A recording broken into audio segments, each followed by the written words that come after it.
তাহলে এই তো আমি রাগ করলাম। না না মা, না মা বেহুলা, তুমি রাগ করলে আমি কাকে নিয়ে থাকবো বলো? তাই তাহলে হ্যাঁ। বিদায় দাও। ঠিক আছে, আমি চিন্তা করি। মা, তুমি তোমার সখীদের নিয়ে আমি অনুমতি দিতে পারি, কিন্তু আমার শর্ত। শর্ত? আবার কিসের শর্ত?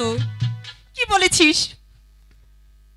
শোনো, সানবান্দার ঘাটে তুমি যাবে সখীদের নিয়ে। হ্যাঁ মা। কিন্তু আমার যে কথা আছে। কি কথা মা?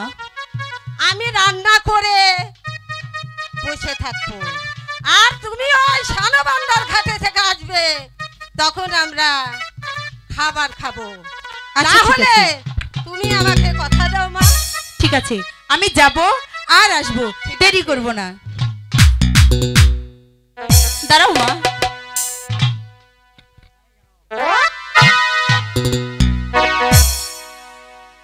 দাঁড়াও, তাড়াতাড়ি এসো কিন্তু, আমি তোমার অপেক্ষায় থাকবো।